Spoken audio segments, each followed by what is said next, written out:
This is the PR Podcast, a show about how public relations helps you tell your story to the world.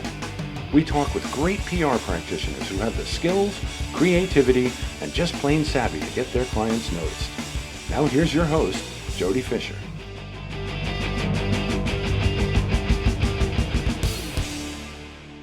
Hey everyone, and welcome to the PR Podcast. I'm Jody Fisher. Thanks for joining us. Well, don't forget to join me on Instagram live every Thursday at 2 p.m. We do just about a 15-minute Instagram live here from the PR Garage, where we talk about the news of the day, the PR observations of the day. I play a little game called Why Is That News, where I take a look at a story that's playing locally in my market.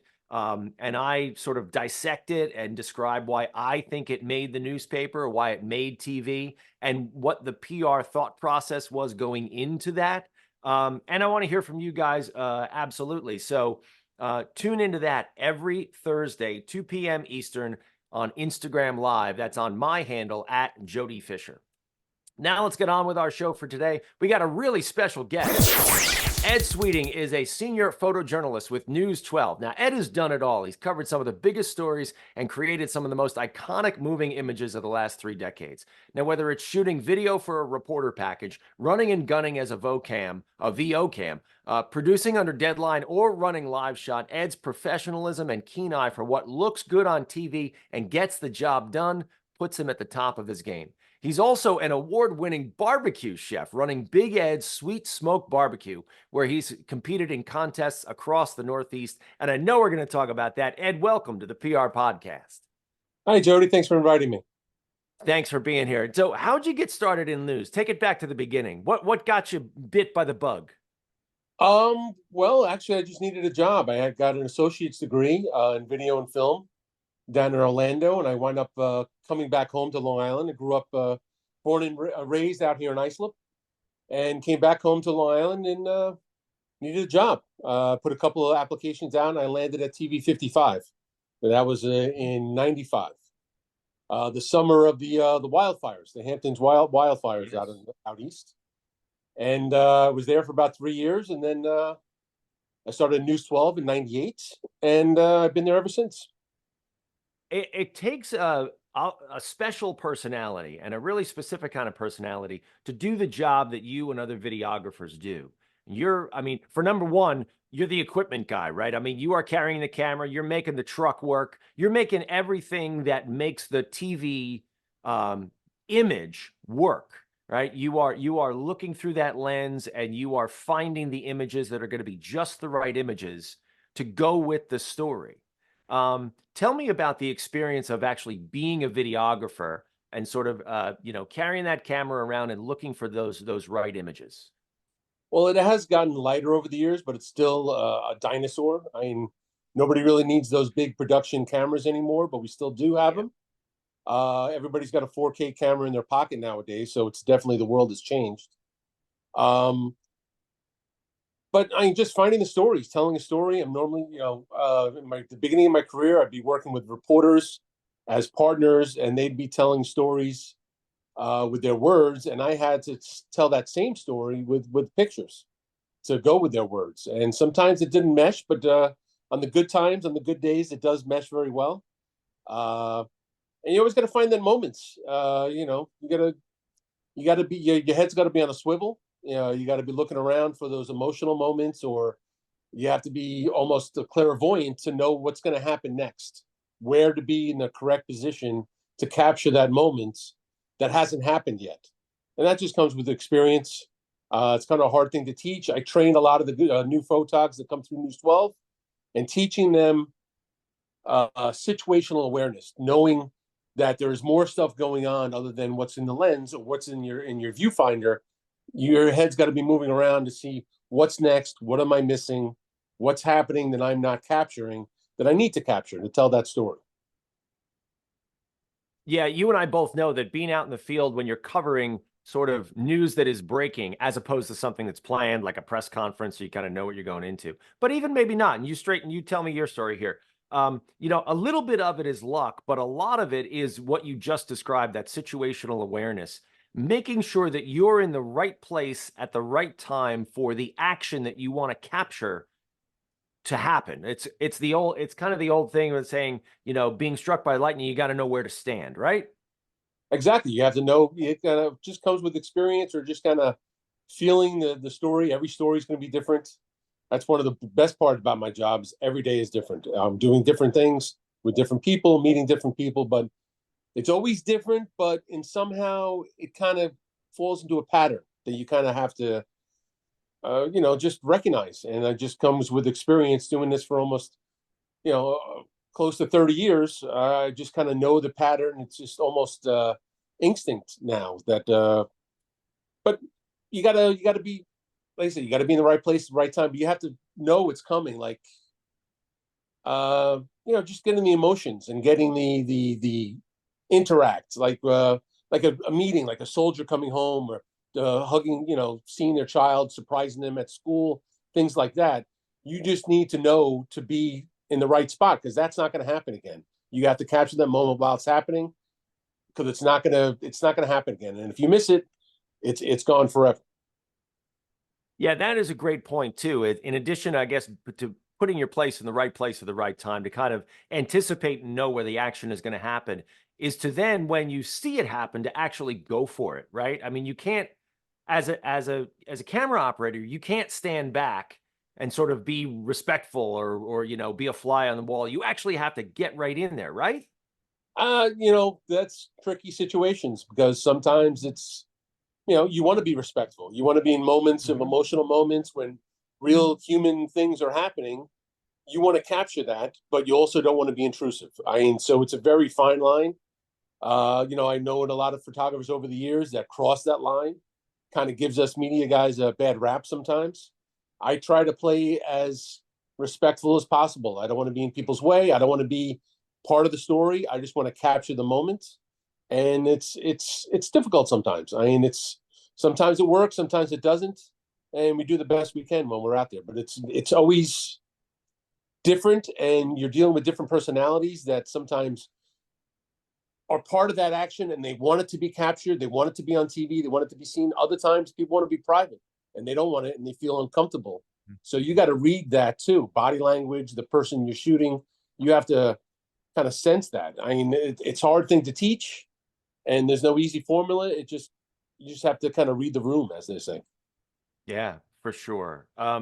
When you show up to a scene, whether it's breaking news or whether you kind of know what's going to happen, right? There's a media advisory and it's a press conference, or it's sort of a planned thing. What are you thinking about? What are you looking for? What are you keeping your antenna or your radar up for? Totally two different things. Breaking news, I'm going to a fire or something like that. Of course, I'm getting the action. I want to stay out of people's way. I don't want to interfere with the fire guys doing their thing, or the police. So I try to stay at a distance. But I also looking. You look not only looking for the action, but you're looking for the neighbors. You're looking for the homeowners. They're sitting someplace looking at this fire, looking at their home on fire, all their memories going, up in smoke, as they say, and they're emotional. But I'm not going to sit there and jump in someone's face, but I still want to see them. I want to figure out who they are and kind of capture the emotion of the story. I mean, it's a horrific day in their life, and I don't want to make it worse. So it's kind of you gotta step on eggshells a little bit. You got to get close enough to capture it, but not close enough to be intrusive. I mean, those are emotional moments in a breaking news situation, car accident, fire, something horrific. Um, but a press conference, planned event, is another thing. I mean, you have the people at the podium, or interviews set up, but also what are they talking about? What's the story about? And you have to capture those moments too. County executive is having some sort of proclamation. Who are they talking about? Who are they honoring? So you have to capture them and their family, and the emotion of trying to capture some emotional part of it for a planned news conference. A plan, it's very methodical and mechanical, but they're honoring somebody. They're honoring somebody, or they're recognizing something, and you need to be able to figure out what they're trying to recognize, and try to put that on film. It's not film anymore; it's digital. But Right. you still use the terms, and you're trying to get that emotion, or just the humanality. I mean, you know, watching the newsreader just read stories about, and you're unconnected. My job is to try to connect people to the real world of what is actually happening, who's being affected, and try to capture that in video. We talked yesterday because we were together yesterday about how much you choose to shoot. Because, like you said, you're not only capturing the interviews or the people speaking, which you absolutely need, but you got to capture the other stuff. What typically referred to as B-roll. But it's, as you described, like the person, in something like a fire, and the homeowner is sitting there, and that's a legitimate shot that you need to capture. It's not an interview. It's not a SOT or a sound on tape, but it is an integral part of the overall video that you shoot. How much video do you shoot in any given story? Well, I mean, it depends. I try not to overshoot. The majority, the last couple of years of my job, I have been on VOSOP patrol. So I do the smaller things. I do capture the smaller moments, the smaller stories, and they put a camera person and a reporter on the larger stuff. So sometimes I'm capturing parts of reporter stories, like they can't get to a hospital to talk to a doctor or an interview. I'll do an interview and give it to that crew. Or I'm just doing the smaller stuff, like I said, the VOSOTs, which is and just capturing. So editing, I mean, what reality in a VOSOT, what's going to wind up on TV is about 30 seconds, maybe 45 seconds. I'm shooting about 6, 7, 8 minutes worth of video to get that 45 seconds. So it's different if I'm like now after I've shot it and going back, and if I'm editing it, I know what I've shot, I know what I have, I know what I've captured. Now, recently, in the last couple of years, I feed my stuff in so someone else is looking at it. So they have to go. They don't know what I shot or what I have. They have to go through everything I shot. So the more, if I'm shooting 20 minutes, a half hour, they have to go through that to capture those, that 45 seconds of video that they need. So I try to, as they say, edit in the can. I try not to waste anything. I try not to put anything on tape that's not necessary. I'm not focusing. I'm not capturing anything. I'm not recording anything that's not necessary. So it's not a waste of time. It's not a waste of their time. It's not a waste of my time. And it just makes the streamlining, especially in a crashing situation, you're up against, the 3 o'clock show, the 5 o'clock show, you have to get something on the air. The cleaner the video is that has been recorded, that you can go through easily and find the things you need, is going to be so much of a time saver later on, especially under the deadline crunch. A lot of what you do, and a lot of what is in TV, and I guess maybe in print a little bit too, boil down to terms, right? Whether it's acronyms or other things. And we were just talking here about B-roll and VO and VOSOT and things like that. How important is it for PR people like me and others who are asking news outlets and videographers like you to come and cover their stuff? How important is it to be able to communicate in that language with you to sort of paint a picture of what you can expect to get? They don't need to know I chuckle when they get it wrong, when they try to and they get it wrong, which is kind of funny. And every shop in different places of the country, they probably have their own vernacular that's a little different. But it's not necessary to communicate that. I mean, the PR person's got a job. They're selling a story. They're selling a mission, a business, a fundraiser, something. So they need to make that look good. Now, what we need when we show up to a place, we need a person to explain what this event is. So we need at least one person who can talk about nuts and bolts. If there's someone that is personally involved, like they're raising money for this family or something like that, we need that family. We need that, like, what's the emotion? How helpful is this organization helping you? What would you be doing without this? But it's not necessary to know the jargon but it's more than just a press conference. And then sometimes that's all we get. And those are tough stories to sell for TV because you need visuals. TVs, we have 80-inch TVs in our house, and just seeing a talking head behind a podium for 30 seconds is extremely boring. People are going to tune out. So you need other stuff to go with it other than just a press conference. Just an availability for sound is great, but you need pictures to go with it. There is so much news out there to cover. And I think with the proliferation of PR people like me constantly sending out information to you guys, to news outlets, you have more than enough to choose from and more than enough to sift through to figure out what you're going to cover in any given day.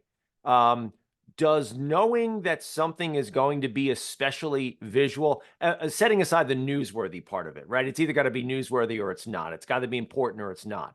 Once you've made that decision, does the visual element or the visual excitement of any given story play into whether or not you decide to cover something? Unfortunately, I don't get to decide what I'm covering. I have puppet masters. They pull my strings. I show up. I dance around. I do my job. But um, sure, I mean, the more visual, the more opportunities for exciting, emotional, touching video. I mean, is the story's going to be better. The better the story's going to be. I mean, the ribbon cutting at PC Richards is like, all right, we have an exercise. People buying refrigerators. I mean, it's not very stimulating. But those stories are, they run right next to the tragic accident too. I mean, the unfortunately, can't pick and choose. And there is a variety. I mean, there's so much stuff. Like I said, I pick up the smaller stuff out in there, and I can do anything from 3 to 7 stories a day that I am just running from place to place, crisscrossing the county line, and spending a half hour, 45 minutes on a story, shooting 5, 6, 7, 10 minutes worth of stuff, feeding it in, and moving on to the next thing. So sometimes I am in a super rush.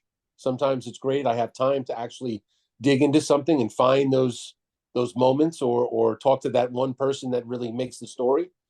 Um, but it's always, you never know what you're going to get. I mean, it's one thing looking at a press release or talking to somebody on the phone. Hey, this is what's happening. When you get there, it's going to be totally different. It could be much more exciting or much more visual than you planned, or it could be that they oversold it and you're going to be standing there, with 3 people in front of a town hall with a, very important story to them, but visually, it's just very boring. So you never know what you're going to get. It's different every day. Different Are every there story. stories? Are there stories over the years or experiences over the years that you've had that have stuck with you as particularly impactful from a visual perspective? Covering 9/11. I did Mhm. 72 hours covering that. Was always, horrific. Flight 800 out in the Bay. Mhm. Horrific. The whole years of following that and dealing with families and the anniversaries of that. Sure, I have those things, and then I also have the story that changed my life. You mentioned earlier that I kind of do a barbecue thing.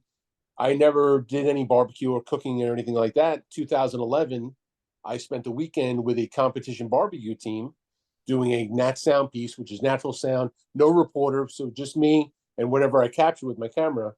I spent the weekend with them, and ever since then, now I own 12 smokers, and I might have a problem.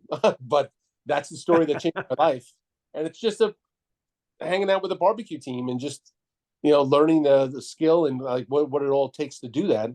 And if I wasn't working for News 12 or doing that story, I would have never known. I wouldn't be where I am today. Well, that's a great segue then. Let's talk about the barbecue because you have a terrific business that has really grown out of a passion of yours, right? I mean, literally, I wanted to do competitions. I've competed in 5 different competitions. I have 2 coming up this summer. Um, but it all started with that weekend, spending time with the barbecue team. Like, oh, wow, I want to do this. Is cool. I can do this. I'd like to do this. And then now it's blown up with all sorts of, Kingsford Barbecue Pitmasters. It's all over TV and YouTube, and it is really blown up since then. Um, but it's great. I was just practicing and doing it for parties and doing it for Super Bowl and holidays. And I want to practice, and the family can only eat so much. So now I started catering because the more you do it, the better you get at it. So now I kind of started a small catering company, just myself. I cook, and I bring it to your backyard, and everybody kind of seems to like it. It's growing. I've been doing it about a year and a half now, and I just recently acquired a tow along, my 13th smoker. I promised my wife I wouldn't get any more after 10, so I got to 13 before I got the tow along that I can tow in the back of my truck, and I can bring the show on the road now. Kind of bring the the bells and whistles to your house instead of just cooking in my house, bringing you great food. Now I can actually bring everything to your house, cook there, and have the whole party barbecue experience at someone's home. And hopefully, knock on wood, it's growing. Small, small. I still have a full-time job, doing work for News 12, but the weekends and different parties and here and there, and it's a nice little side hustle. So far, so good. It's fantastic. And I know you got a great following on social media, and we'll get to plug that in just a minute. But just want to sort of acknowledge the fact that how great you are at your job. I know, as having done this for a while in this market, both when I was a reporter and now as a PR person, I know that whenever I'm on a location or on a scene and I know that News 12 is coming and you step out of the truck, I know that whatever is going to get shot, whatever is going to end up on TV is going to not only look really good, but is also going to tell the story. And I just wanted to say how much I appreciate your work. Thank you. I mean, it's definitely developed over the years. And it depends who I'm with also. I mean, it's when you're with a reporter, with somebody, you're acting as a team, you're a partner, you talk about the story on the way to the story. Hey, what are we going to, what are we expecting here? Of course, when we get out of the truck, it's probably going to be different, but at least we're on the same page and you're partners, you're a true partnership. Like I said, I'm by myself now, so it's kind of, I'm just winging the whole plan when I get there. And then sometimes over the years, I've worked with reporters and I'm a mere remote control for the camera. And, I'll point and shoot and do my job, but it's not really a partnership. So it all depends who you're working with. I mean, I've had some incredible reporters that I've worked with over the years who tell stories and compliment, and then the best reporters, we're discuss it after or when we're done shooting after the story. Hey, what did you get? What's good video that they want to incorporate in the story, like capture, because they want their story to pop on TV too. They want it to look good. So we discuss like, hey, what did you get? Well, I got this shot, or I got this person crying, or I got this hug, I got this emotional kind of or nat sound of someone saying something. So you have that discussion in the car on the way back, or if we're in the car just logging out in the field, and you communications. We're in the communication business, so the most important thing is to communicate with your partner and exactly what you've captured. So now they can write to that, and that's always the best partnership when that works. And when you have the relationship like that, that you have a plan getting there, you execute the plan, you come back and say, hey, we got even more than we expected, or we didn't get quite as much, but we got this, that, and the other thing. Just so when they're writing, they know what they're writing about. And that's so important. And that's when you're watching the news, the best stories that pop have that some sort of element of those of two or three people working together to capture those moments. Well, we're going to look forward to seeing lots more of your stories pop on News 12. Thank you so much for spending time with us today. We are going to segue now, Ed, into the rapid fire question portion of our podcast. This is where we steal a page from inside the actor studio. We ask our guests a series of rapid fire questions meant to elicit a simple answer, maybe a laugh or two. I think we're going to get at least one out of you, Ed. So with your indulgence, here we go. Rapid fire question number one for Ed Sweeting. What is your favorite news source? To tell you the truth, I don't watch the news. I live it every day. I come home, I watch cartoons or some other stuff. I don't watch the news. I don't sit there and watch Fox or CNN or get bombarded with it. I live it 10 hours a day, and I just don't want to keep going when I get home. It's, it probably wasn't like that, but after 30 years of doing it, that's what it's become. It's not surprising at all. Okay, yeah, so maybe this one will be a good one for you. I love that answer, though. That's a perfect answer. Rapid fire question number two. What's your favorite social media platform? Facebook's been the go-to forever, but I'm starting on Instagram now with the catering business. So Instagram would be getting more hits lately than my Facebook. So, and I got Twitter and Truth and Getter. I do a couple of them. So, and I watch a lot of Rumble. Here we go. All right. Rapid fire question number three. Coffee, alcohol, or none of the above? If you want to get into the whole thing, I do keto a lot. So I do iced coffee every day. I have a 44-ounce coffee. Actually, it's my Bucky's cup is holding my phone up. I There we let this go. build up every morning. I do my cold brew. I make my own. After spending $5-6 a day on coffee every different places, I just started doing my own cold brew, and I sip on that all day. And I do one meal at night, and so coffee, definitely caffeine, and sometimes I do for a refill, but most of the time that gets me through the day. Love it. Rapid fire question number 4. What's your favorite on the run food? Uh, I'm a big guy, so I was a fast food junkie. I mean, it's easy. I'm bored. I'm going in between stories. Easy to grab something. I'm breaking that habit so much. I'm trying to break that habit. So much for rapid fire. I get these long answers. Sorry about that. That's all right. Always deadly, but now I food prep. So I have a trail mix in the car that I hit if I really get a hunkering, or I have a couple of protein bars kind of thing. But that's the last couple of years, that's what I've been my go-to, my fallback. That's a good plan. And rapid fire question number 5. I think I know the answer to this one, though. What do you want to be after you finish this career? I'm dabbling on, I'm working my way to a food truck kind of thing, catering business, but that's a lot of work, a lot of time on your feet, and it's hard. So I'm not sure how the longevity of that. And I'm also looking into teaching. I mean, I like training a lot of the new photogs that come in, and I've had a stint with Five Towns College that was going to start doing stuff like that, but I kind of fell apart. But it's still up in the air, and who knows? Maybe I'll land in a school district someplace, running their TV business. I know a lot of Long Islander have, the AV club has turned into a whole, new thing, and so maybe teaching. I would like to do something like that, but who knows? So far, I'm sticking with News 12, at least for now. I got another 10 years of working in me, so who knows? Sounds good. Well, I think anybody you teach, and I know you've been teaching people over the years, would greatly benefit from your knowledge and your experience. So I hope that comes together for you too. Ed, this has been a great conversation. Please let people know how they can find you and your barbecue online. The Big Ed Sweet Smoke Barbecue, BBQ, at Instagram and Facebook, both of those, or EL Sweeting and on Facebook. And Sounds so good. it's EL Sweeting on Facebook. EL Sweeting. Yep.